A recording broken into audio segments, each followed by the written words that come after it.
Ladies and gentlemen, thank you for standing by, and welcome to the Q1 2020 earnings release conference call. At this time, all participants are in a listen-only mode. After the speaker presentation, there will be a question and answer session. To ask a question during the session, you will need to press star 1 on your telephone. I must advise you that this conference is being recorded today, Friday, 24th of April, 2020. And I would now like to hand the conference over to first speaker today, Thomas Jensen, Executive Vice President, Communications and Investor Relations. Thank you. Please go ahead, sir. Thank you very much, Bernard, and warmly welcome everybody to our first quarter 2020 earnings conference call and webcast presentation. Here in Stockholm, we have our Chairman, President, and CEO, Jan Carlson, Chief Financial Officer, Mats Backman, and myself, Thomas Johnson, Communications. During the call today, Jan will comment on our current business situation and highlights, as well as providing an update on our strategic reviews and the new customer program and product launches. Mats will walk you through the financial results, efficiency programs, and then provide some commentary on our updated outlook for the remainder of 2020. After this, we'll remain on the line for the Q&A session.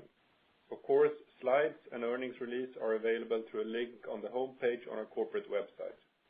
So if we turn the page, we have on the next page the Safe Harbor Statement, which is an integrated part of this presentation and includes the Q&A that will follow here today.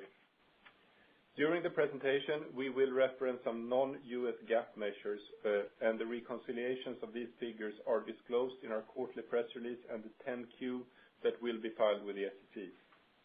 The call is intended to conclude at 2 p.m. CET, so I ask you to limit yourself to 2 questions at a maximum, and we can get everybody's requests in. With that, I will turn it over to our Chief Executive Officer, Jan Carlson. So, Jan, please take over the call. Thank you very much, Thomas. I also would like to say a very warm welcome to everyone to this first quarter earnings call for 2020. If we turn the page again, we have our business highlights for the first quarter.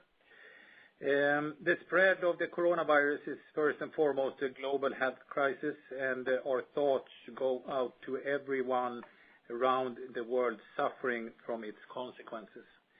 For us in Veoneer, health and safety is our first priority, and we are taking actions to protect our people and safeguard our operations. It is, frankly speaking, unbelievable the impact the pandemic is having on global economies, and in particular the automotive industry, in just 90 days. The latest IHS figures indicate an 18 million drop or 24% in 2020 from last year. However, we have taken a more conservative approach in our recent planning assumptions.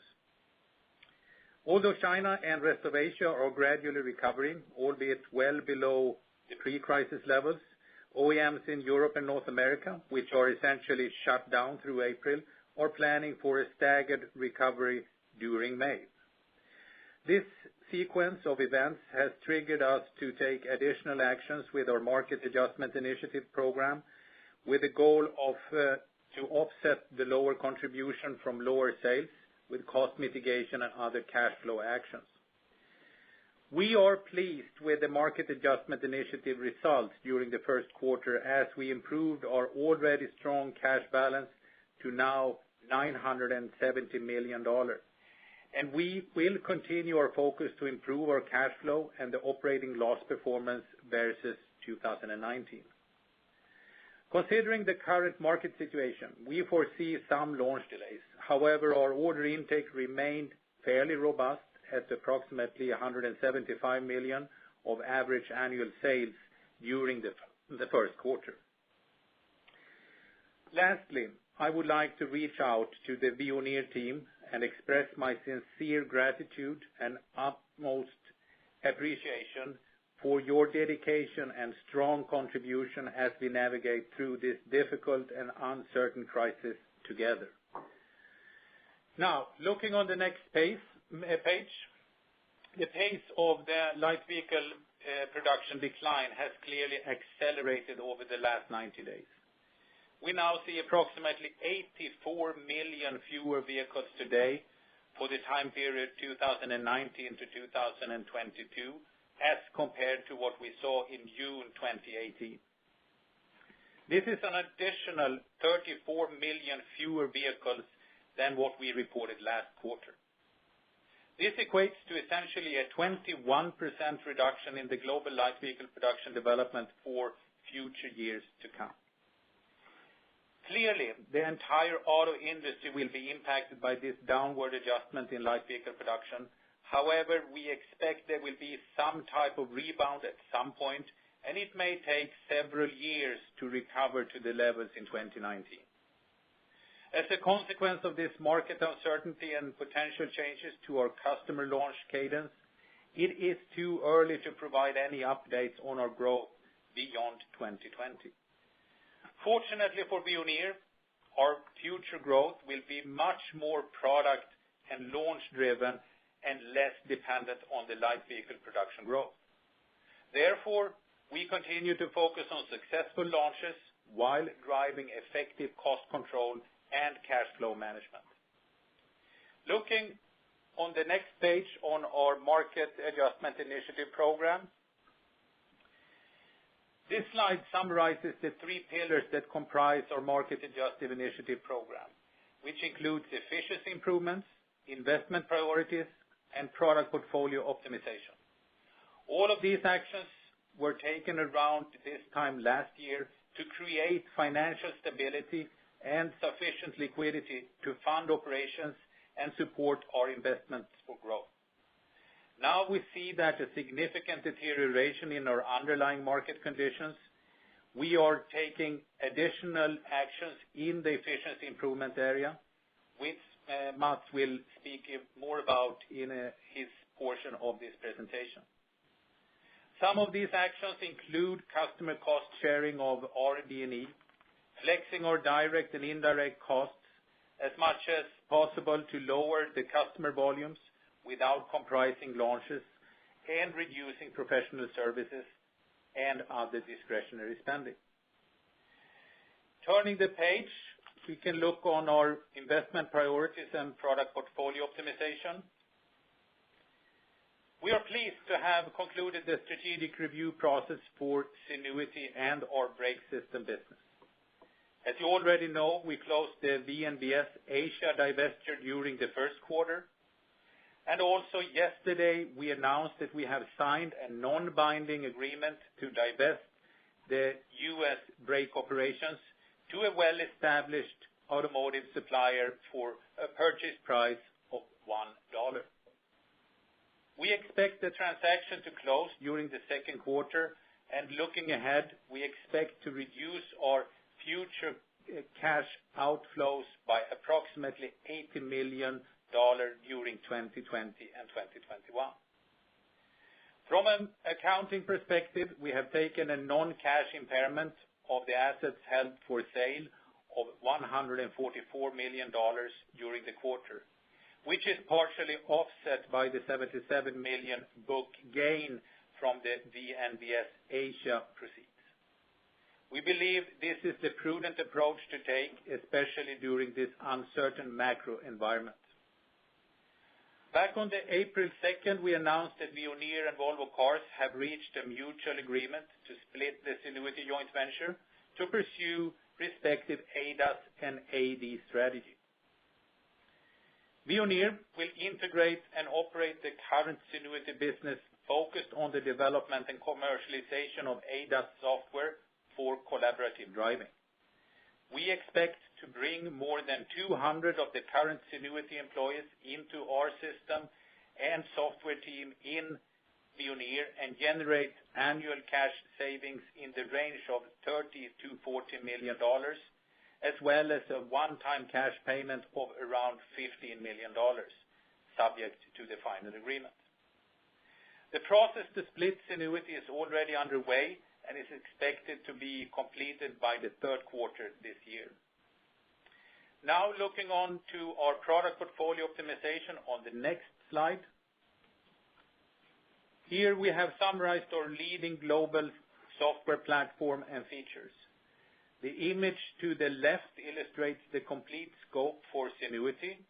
Zenuity was formed in 2017 with the purpose and focus on software for sensing, sensor fusion, decision and control, and vehicle control. Zenuity has done a very good job to deliver a commercial offering to the market focusing on ADAS features. And as you can see by the image to the right of this page, the different features in the white color are existing already today. And the yellow color are features that will be available soon and support our order book. Now, looking onto our scalable architecture on the next page. Our strategy at Veoneer is to build a scalable ADAS system that addresses the needs across the full spectrum of the light vehicle market, including the NCAP requirements and regulations, with a focus on scalability and openness. We have already a strong position in sensing technologies, complemented by the internal developed perception stack, where we also have a strong market position. The next step is to integrate the ADAS feature stack developed by Zenuity into our systems and software groups, so we can drive synergies and efficiencies towards our scalable system architecture. We anticipate this will create a more agility and faster software cycles, and also provide better cost control on our future growth. We are confident that this software, hardware, and system approach is a winning formula for Veoneer to be one of the industry leaders. Now, looking on to our 2020 launches on our next page. Here we have our top 15 new program customer launches for 2020. As highlighted in red, we have identified the important changes in timing over the last 90 days, where we see some customer launch delays. We have also identified where we see some potential annual vehicle volume changes, although it is too early to estimate the net impact beyond 2020. In aggregate, these vehicle models and platforms still represent approximately $500 million of average annual sales, with an average content per vehicle of approximately $270 per vehicle, including brake systems. Assuming the brake system divestiture closes, we will come back with further updates to this slide on the next earnings call. The content range of these top 15 remains unchanged, in the range of approximately $30 to more than $800 per vehicle. We still expect these launches, which are more loaded in the second half of the year, and should contribute to our outperformance versus global light vehicle production in 2020. Looking now on our products on the next page. As mentioned on our last earnings call, we have summarized here our key new technology launches during 2020. And despite some customer timing delays, as mentioned on the previous slide, those delays are not impacting our internal technology development timing. From a quality, delivery, and cost perspective, it is imperative that we maintain our staffing and focus on successful launches of our core product development, not only in 2020, but also in the years to come, despite the near-term effects of the COVID-19 pandemic. I will now leave it over to our CFO, Mats Backman, to walk you through the financials and outlook for 2020. Mats, please go ahead. Thank you, Jan. If we now move to the next slide. Considering the sharp decline in light vehicle production year-over-year and sequentially, we were able to mitigate the effect very well during the quarter, as illustrated by our overall financial results. Our net sales for the first quarter of $362 million were in line with our March 20 market update. However, were $30 million lower than expected due to the LVP drop resulting from the COVID-19 pandemic. Our underlying cost structure improvements year-over-year, including RD&E net, more than offset the negative sales effects, resulting in our operating loss being better than expected, primarily due to our ongoing market adjustment initiatives. As Jan mentioned earlier, we are pleased to have improved our cash position during the quarter to 970 million. This was driven by our strong working capital and capital expenditure performance, along with the proceeds from the VNBS Asia divestiture. Excluding the divestiture of VNBS Asia, the underlying cash flow of the business was about 80 million for the first quarter, which includes 16 million to Zenuity and 20 million of favorable timing differences in net working capital that will likely affect the second quarter. As you know from previous communications, our company continues to be in the middle of a tremendous investment period to support the ramp-up of our future sales growth, which is supported by our strong order book. In this environment, we continue to look for ways to postpone and even reduce our capital expenditures, as shown in the quarter, which was 27 million or 7.5% in relation to sales. So, overall, in a difficult environment, we are pleased with the progress we are making. Now looking further into the details for the quarter on the next slide. Our sales for the first quarter declined by 132 million as compared to the same quarter last year, which includes the 46 million related to the VNBS divestiture. The main driver of our 15% organic sales decline was the RCS business, which declined 23%, essentially in line with LVP decline of 24%, while active safety declined just 13%, despite the continued headwinds from the negative radar product mix shift and the gradual phase-out of monovision systems at BMW. Net currency translation effects of 2% accounted for the remaining decline. The gross profit decline of 32 million for the quarter versus prior year was due to the volume and product mix impact caused by the organic sales decline, as the net currency effect was minimal. The VNBS divestiture accounted for 6 million of the decline. RD&E net of 131 million decreased by 25 million during the quarter as compared to 2019, mainly due to the improved gross cost and engineering reimbursements. In addition, SG&A improved 8 million year-over-year due to lower consultancy and IT costs. The VNBS divestiture benefit for RD&E and SG&A combined was 11 million for the quarter. Lastly, our strong operating cash flow for the first quarter was 81 million better than last year, mainly due to the 89 million net working capital improvement, which is a reflection of our ongoing market adjustment initiatives around working capital. Looking now to our sequential performance on the next slide. We should remember that when comparing the fourth quarter sequentially to the first quarter, there are seasonality effects in the figures, and I will not quantify those here today. Our sales decline of 94 million as compared to the fourth quarter was primarily due to the VNBS Asia divestiture effect of 58 million. In addition, the RCS sales decline of 35 million or 17% was lower than the sequential decline in LVP of 23%. Active safety increased organically from the fourth quarter by 17 million or 11%, which is a positive sign for our active safety business after several quarters of negative sales trends. The active safety development is a reflection of the order intake in 2016 starting to show some positive effects. The gross profit sequential decline of 23 million was partly due to the VNBS Asia divestiture impact of 10 million, while the product and customer mix impact on organic sales accounted for the remainder of the change. The RD&E net sequential increase was due to lower engineering reimbursements.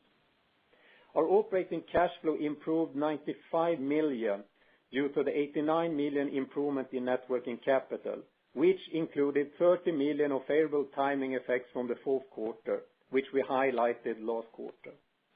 And lastly, capital expenditures declined sequentially by 18 million due to delaying and postponing where possible, without compromising our customer launches. Looking now to our market adjustment initiatives on the next slide.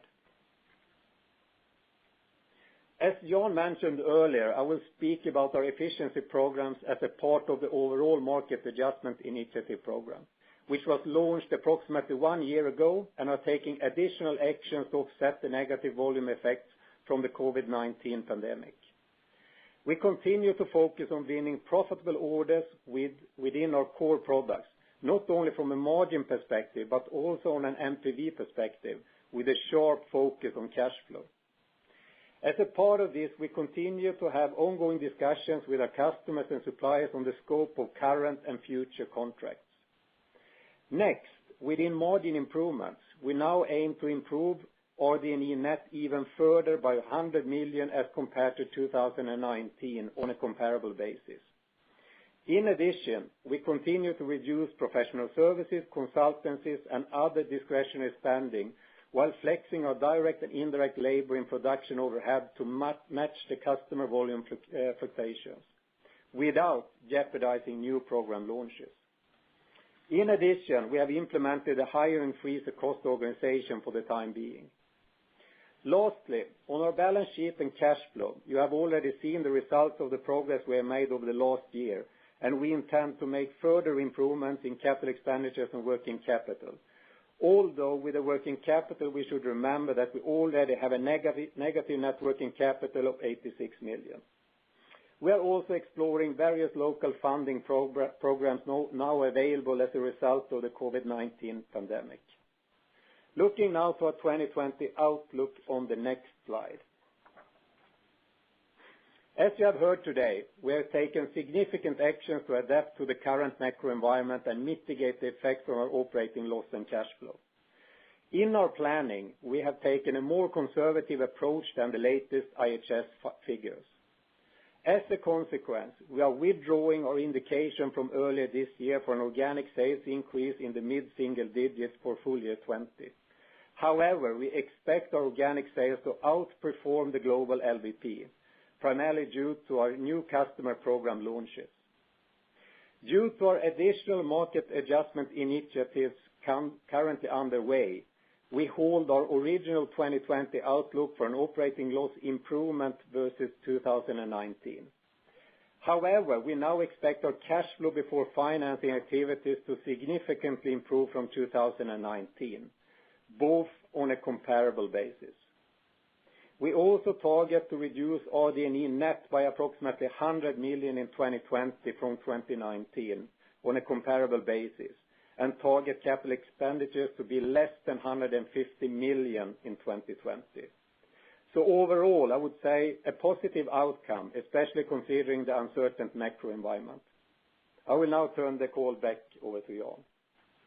Thank you, Mats, for your presentation. By flipping the page, this concludes the formal remarks for today, and I will now turn the call back to you, Bernard, to manage the Q&A session. Thank you. Ladies and gentlemen, we will now begin the question and answer session. As a reminder, if you wish to ask a question, please press star and number 1 on your telephone keypad.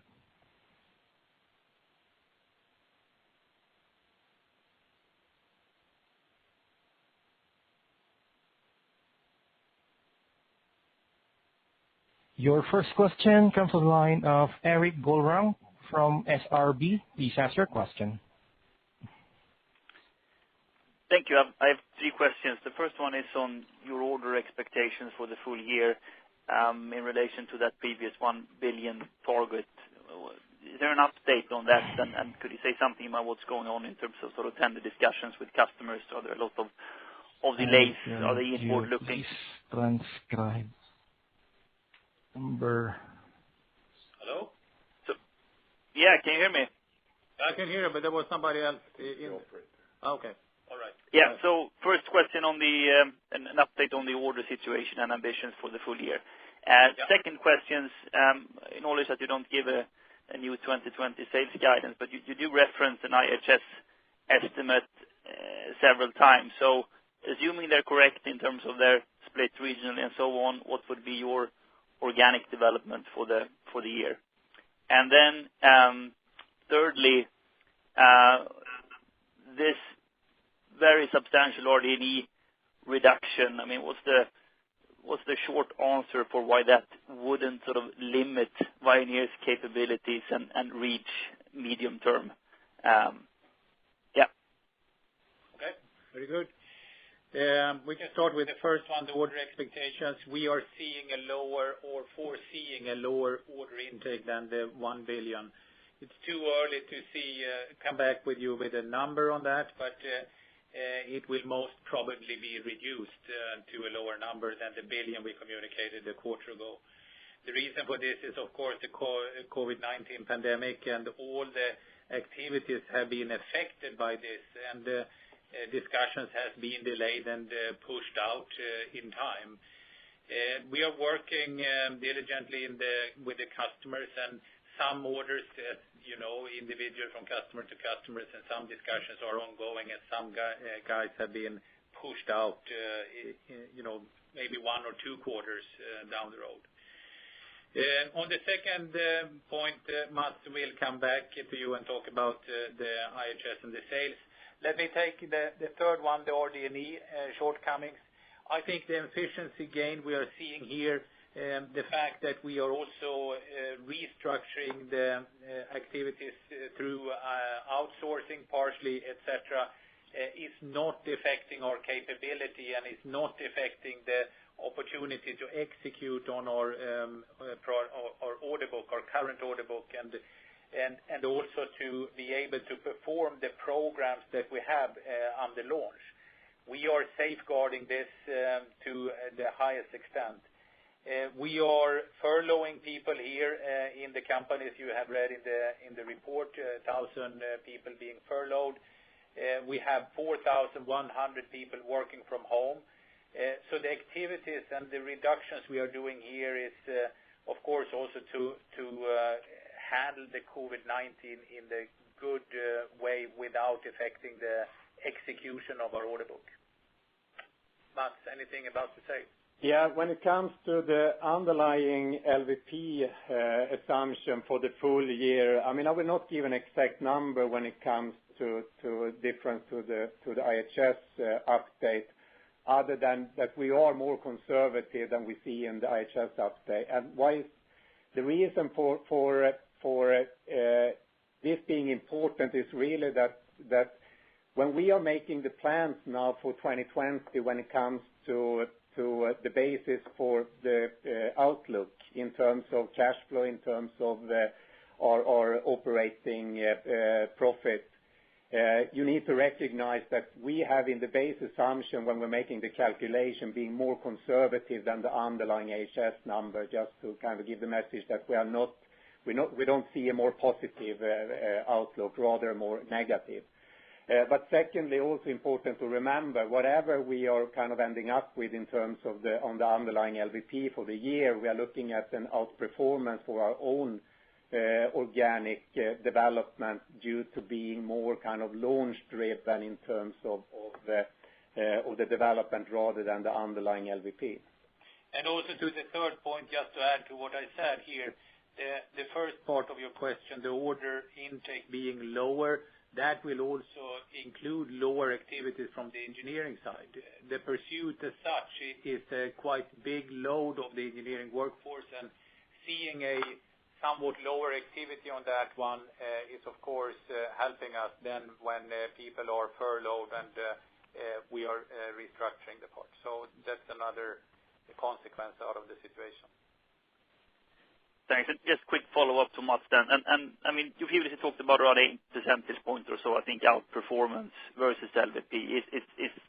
Are you looking at a very different number now because of launches being such a big part of it, or is it still in that ballpark? No, I mean, there are basically no changes when it comes to our own underlying growth being more driven by the launches, but to kind of give I wouldn't like to give a more precise number rather than that we're looking at an outperformance of the underlying LVP. Thank you.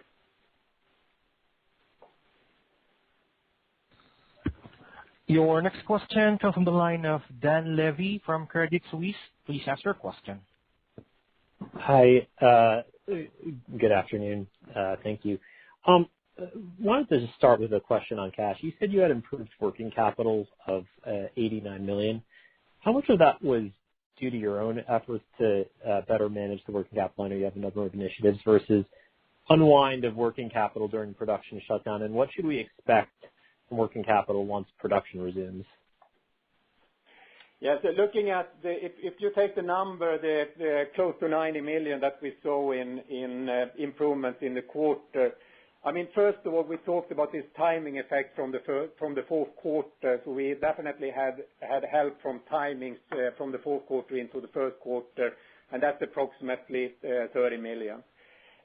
Looking at the different components in terms of working capital, we have improvements in all areas. So if we're looking at inventories, for an instance, about 10 million in terms of an improvement, then I think that's a pretty strong number given that we had to kind of slow down on production towards the later part of the quarter due to the drop in demand with the COVID situation.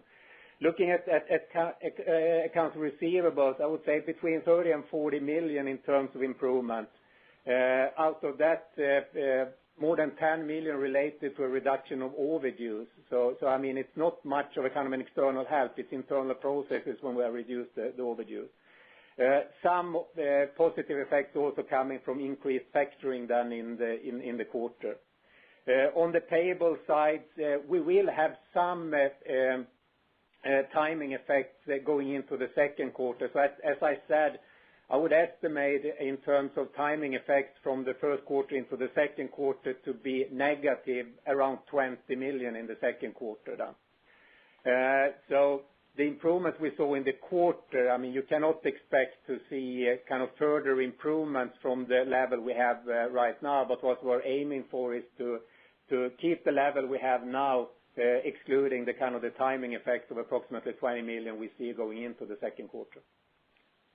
Okay, so there's as production resumes, aside from that payables of 20 million, there's not some sharp negative working capital that emerges once production restarts. Is that correct? I mean, really, it sounds like there's a lot more here that's your own initiatives that have benefited the working capital. Yeah, it is. But naturally, I mean, we also, I mean, if we're looking at the second quarter and with the run rate you see on the demand side right now, we will definitely get help of reducing accounts receivable due to the reduced growth, so to speak, in the second quarter. And once we are getting back to, and on the demand side, you will naturally see a build-up of accounts receivable, for an instance, that will have an effect on the working capital. But I mean, Great. For the time being, if you're looking at the first quarter, it's very much related to our own activities and actions. Great. Thank you. And then my second question is on your relationship with Volvo and Geely. Obviously, you've terminated the Zenuity JV, but Volvo, Geely, those are important customers on the active safety side. Can you just give us a sense of how much of the active safety order book Volvo or Geely accounts for? And is there any risk to future business that you see amid the termination of the JV? I can't give you off the cuff a number of the order book. We have significant business to both of the companies. As you say, we may have to come back to you on a number of that instead of me being wrong here. The relationship with Volvo is strong. The relationship with Geely is also strong. We are having big important programs with both companies. The split of Zenuity, we don't see any risk of deteriorating the business relationship with this. And the split of Zenuity was growing into this separation based on that Volvo had one priority different from Veoneer. So I'm looking on this as a happy separation between the part that is going to us and the part that is going to Volvo, and I see no deterioration from this based or coming from that or from another aspect either. We are launching important programs right now to Polestar and later on to other parts of the Volvo platform. So, we are working very integrated with those guys. Okay, but I guess maybe one way to look at it is, and that's helpful commentary, that some of the order book you already have with them was secured before the JV emerged. So it's not that your order book was contingent on the fact that you had this JV relationship. Is that correct? I mean, there's some annuity business, but it's not much. No, it's not contingent at all with them. It's actually the relationship comes with that there is a mutual benefit to both parties, as we understand it, for them to have a close by supplier integrated, working in a very integrated way with them, and that relationship will last. We had strong orders and relations way before we entered into the joint venture with Zenuity. So we hope to see that to continue. And so that is not a basis for it. The basis for forming the joint venture was to combine background IP and knowledge from Veoneer together with knowledge from Volvo Cars to be able to create a world-leading software stack for ADAS and AD.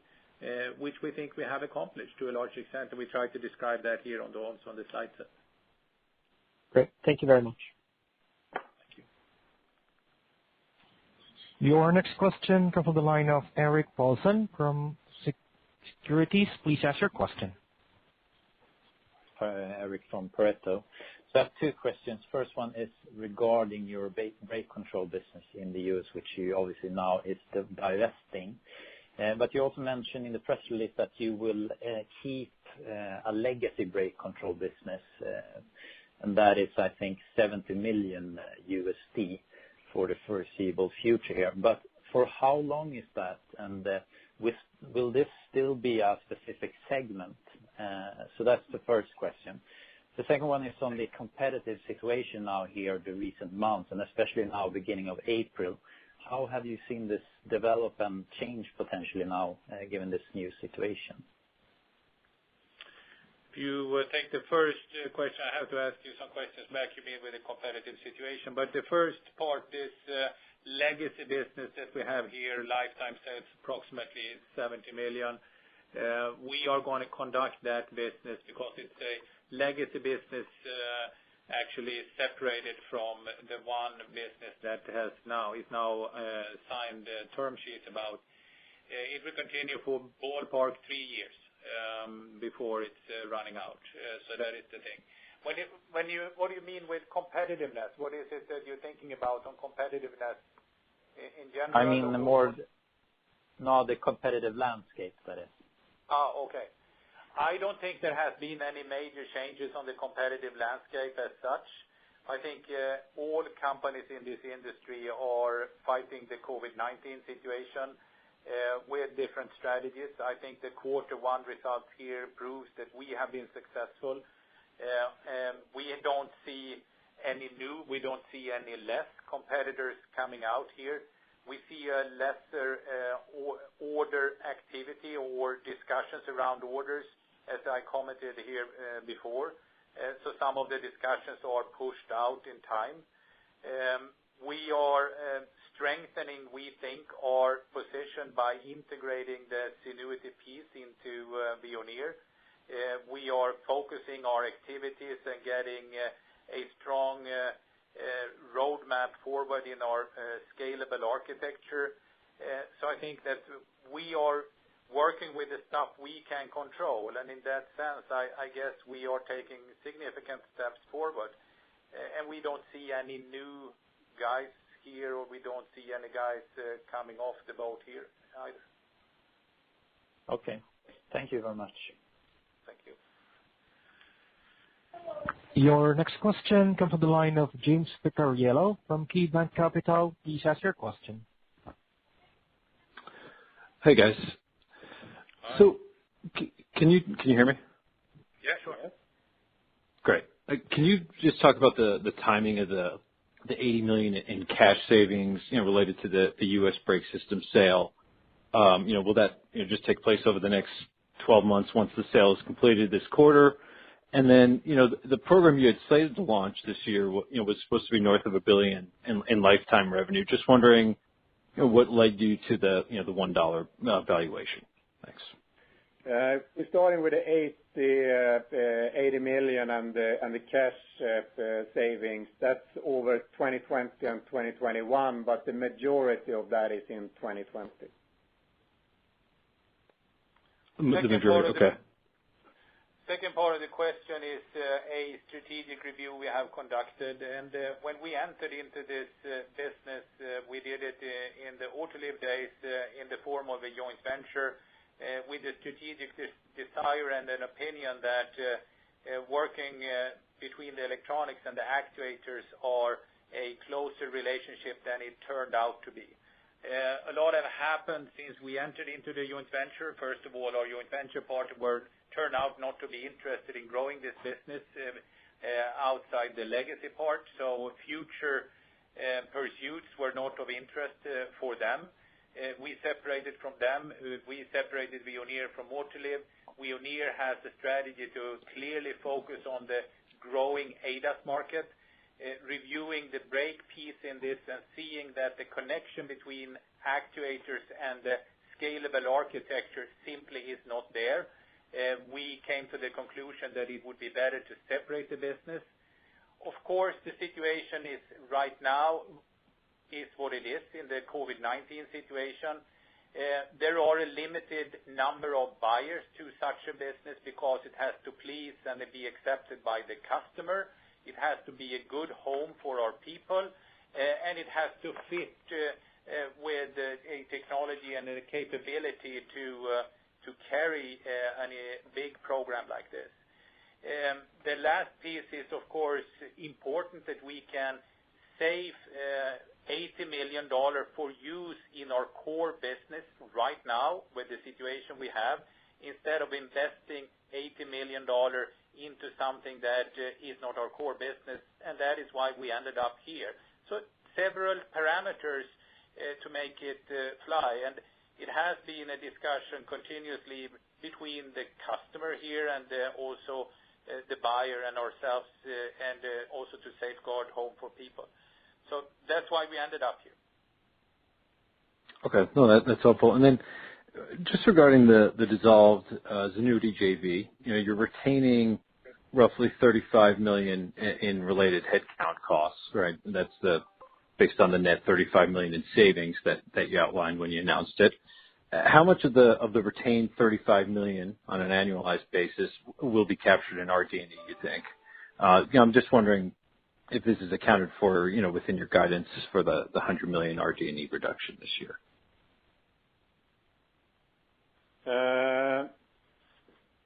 So we have, the short answer is yes. But then when you're looking at the different roles, because we have been quite specific that we're talking about 200 people when dissolving the joint venture. So you have costs related to personnel and the 200 people, but we also have other costs related to some systems and IT and so forth. But it's all of it basically captured in RD&E, yes. And that's included within your guidance? Yes. Thank you. Your next question comes from the line of Bjorn from Danske Bank. Please ask your question.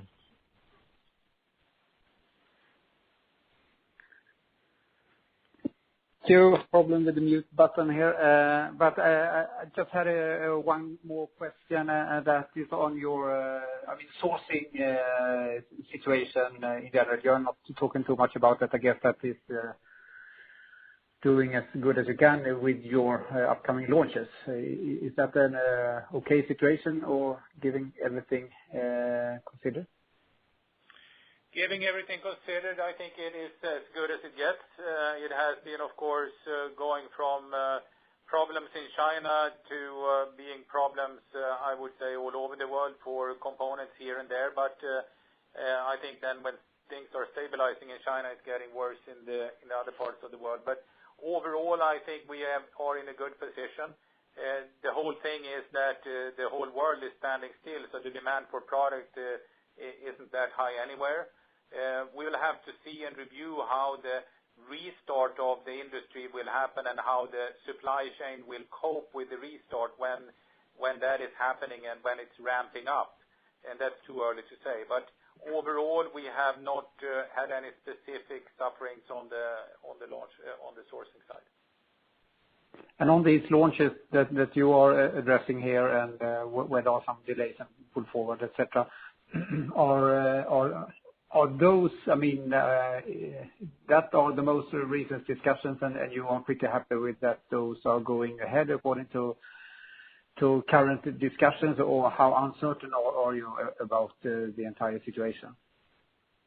No, as we commented here, we are fairly certain. There has been certainly no cancellations. There has been delays on a number of occasions. There has also, as we mentioned here, some few pull forwards, but there are delays on the launches, but you could say that approximately half of them are somewhat untouched, and half of them are touched in one way or the other, 1 or 2 quarters delayed. So that's the situation. I guess this is still fluid. We are relatively early in this phase anyhow. Many of the launches were from the beginning tuned into second half of the year and to back-end loaded. So we'll remain to see that. But we are monitoring it, and we are working with the launches programs to get it ready when our customer is getting ready. It's an uncertain situation, but for the time being, it seems to be, as we indicated on the slide here, okay. Perfect. Thank you.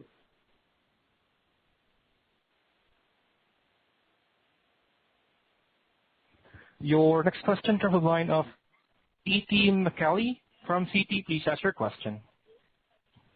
Great, thanks. Good afternoon, everybody. Just first on just a couple questions on cash.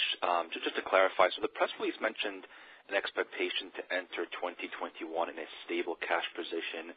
Just curious, kind of what that is in relation to. Is that in relation to your year-end 2019 cash balance? Just hoping that you could clarify that a bit. Yeah, I think that you can, in order to kind of look at the year-end 2020 cash balance, I guess you can use the cash on hand now and first quarter, the 970 as a starting point. And if you're looking at the cash flow for before financing now for the first quarter, taking out discrete items in terms of the VNBS divestiture, I would say that we have an underlying cash flow before financing of approximately 80 million. As I said, we have some timing effects that will have an effect on the second quarter, approximately 20 million then. But that gives a little bit of a sense of the underlying cash flow going forward.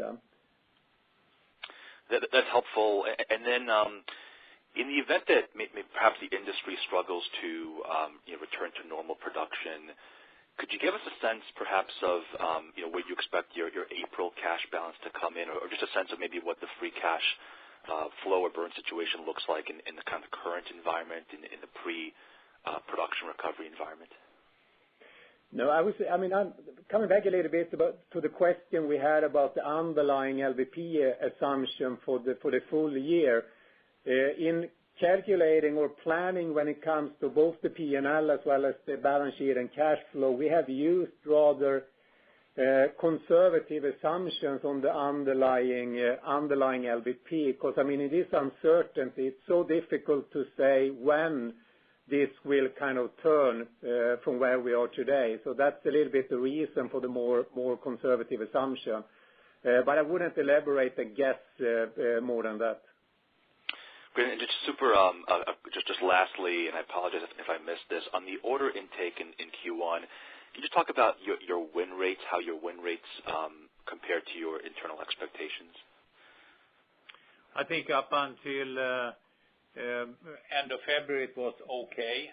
You always win some and you lose some. It has been, as you saw from our release in March, we had an order win of 160 million up until end of February, and then 175 for the quarter. So it clearly came down in March following the COVID-19 situation. Okay, that's helpful. Thank you. Thank you. Your next question comes on the line of Victoria Greer from Morgan Stanley. Please ask your question. Hi there. Afternoon. Can you hear me okay?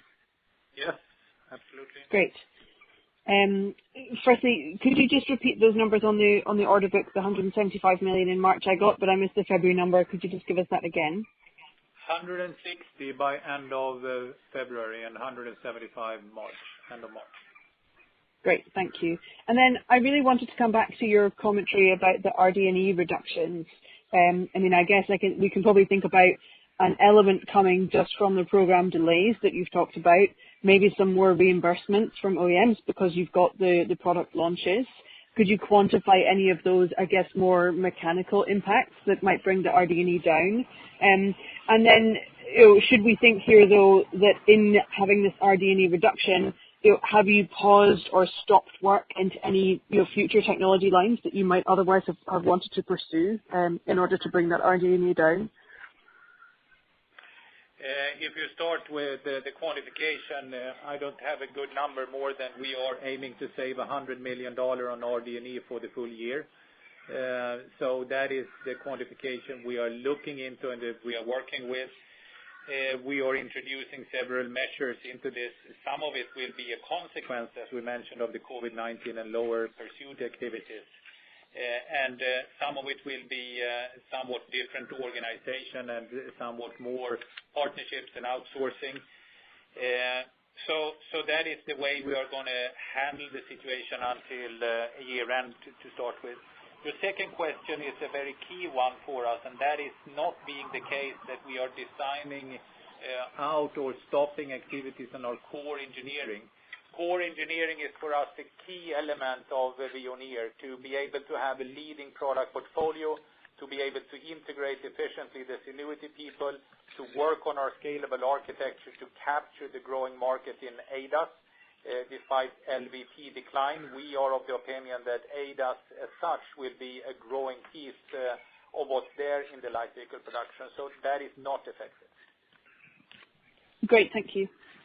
Maybe to add one thing on the RD&E and the savings we see coming through in 2020. We're talking net RD&E, just to remember that. And parts of the improvements will come from our engineering income as well, with the higher reimbursement. Because one of the key actions we have when it comes to our market adjustment initiatives is the ongoing negotiations and discussions with the customers when it comes to engineering income. So it's the net we are talking about, not only gross savings. Yeah, thank you. And I guess in the end you have a much higher rate of product launches this year versus last year, and so that anyway should be a higher reimbursement rate on its own. Yeah, but not necessarily. It depends on how successful we are in the negotiations when it comes to change requests and other things that also might be dependent on already performed engineering. But it's an ongoing discussion with customers. Right, thank you. Just a reminder, we have slightly less than 5 minutes left of the call now. Okay. Your next question comes on the line of Peter Tester from Investments. Please ask your question. Hi, thank you very much. Two questions, please. One is just to try to understand your comments on cash overall. You're looking to obviously reduce the cash burn. You're reducing the R&D by 100 million and the CapEx by 60-70 million, and you have some associate benefits. But then on the other hand, you have the working capital, which has to come into play for the say run rate 500 million ramp up. Can you help us just understand how much you would expect working capital to pick up, please, with the bringing in of the new projects? I think, from where we are today and looking at the development we can foresee for 2020, it's very difficult to start quantifying how much that will affect the build-up of working capital. Because what is really uncertain right now, that's the timing of the ramp-up of volumes, really. First of all, the restart of production that we will hopefully see then going forward. But on top of that, also the timing of the new launches. But naturally, when we see that kind of starting up and we will see then an organic growth coming through, we will start building accounts receivables. We will have effects also on inventories. But due to the timing, I don't want to quantify that because that then will affect the guidance if you're looking at the 2020 isolated number. But you are right. When we see that inflection point, when we're getting into growth, when we're restarting production, we will start growing working capital. But I don't want to quantify that right now. Okay. And then the other question was just around the gross margin. You have some mixed changes this time in sales with the ramp down of the BMW project and the changeover going on in the radar technology. But just looking at the gross margin at about 14.5%, can you give us some sense as to how much that might be affected by having excess fixed capacity, and maybe give some understanding of how that gross margin should be normalized as you start to ramp up the production of the new projects? The thing is, if you're looking at the gross profit and on the gross profit margin, first of all, it's the effect you see in the lower gross profit, that's, I would say, fully due to volume. That's the volume effect. We have partly been able to mitigate some of that effect when it comes to the PUH. First of all, we have been quite successful in adjusting our direct costs in terms of material and labor and so forth. But where we are right now in terms of investments for the launches, that affects the PUH part of that. The fixed cost, so to speak, the PUH, production overhead cost. And that effect has just partly been mitigated because we need to continue to invest on that side in order to prepare for launches then. But naturally then, when we're going through something like this and we are really reviewing all costs and with the actions we have, that will improve the leverage when we see the volumes turning then. Okay. Can you give any sense of how important the production overhead is as a proportion of cost of goods? We are not specifying the different components, but for sure it's a meaningful part of the total then.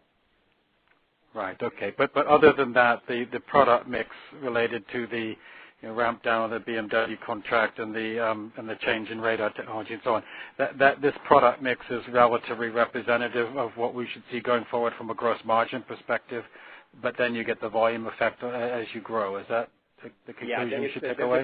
The volume effect is by far the most important part of that. Right. Okay. Thank you very much. All right. So with that, I think we have time for one more question. But, of course, Rafi Carr and myself from IR will be available also for follow-ups as needed. So one more question. Thank you. Your questions on the line of Emmanuel Rosner from Deutsche Bank. Please ask your question. Hi, thanks for squeezing me in. First question is around your slides, I think slide 9, around the launch here and the product delays. It sort of strikes me as surprisingly on time overall. There's some minor delays, but doesn't feel like really large, and obviously you still expect some pretty large outperformance versus the market, which means you expect those launches. Can you maybe just tell us how your discussion, the level of confidence there, how this discussion is going with your automaker customers? It feels like some of the second quarter ones, a lot of the plants are still shut down, so are they going to really be able to launch on time? And are there any big regional differences in terms of regions where it's likely to happen and others where you're seeing more delays? I think that it's across the board predominantly on time. Some of these are launched in China, and some of them are launched in Europe, of course, independent on the brand and it says European premium brand. It can still be launched in China anyhow. So depending on that, some of these programs may look like they are impossible to launch in the plants that are shut down, but they will launch anyhow. There is a lot of work, preparation ongoing, the final steps, the first cars produced, etc. That is ongoing in several of the cases. The question is then how will the ramp look like and how will it go? That doesn't have that big of an impact for all our launch readiness and for the first start of production. We will have to have it all complete by the time anyhow. Then it comes into how the ramp looks like. So far, the indications are, as we are indicating here, half of them pushed out somewhat, and the rest of the half ballpark untouched or even some pulled forward. So the discussions are in the launch, from a launch point of view, still ongoing in a very intense level with all customers, and people are working hard, even though as customers working from home and do a lot of work, that is an intense work effort ongoing already, or still. Okay, that's super helpful. And just one last one. So your strategic review, you've obviously identified and announced a whole bunch of deals. Is there more to come, or is the review essentially concluded at this point? No, we think we are right now where we want to be. We are a electronics safety domain focused company. We are focusing on the system aspect with the software and hardware capability and the software stack, a leading supplier with the Sinuity people integrated towards L2+, the fastest growing market in this space. We are an established supplier of passive safety electronics. So we are where we want to be for the time being. Right now, the reviews and strategic reviews are concluded.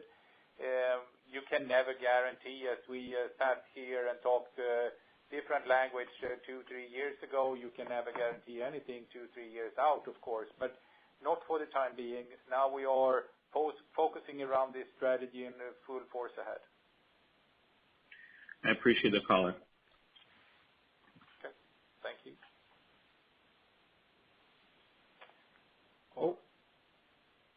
Okay. Very much. Then thank you very much, everyone, for today's participation and interesting questions here and listening to our remarks.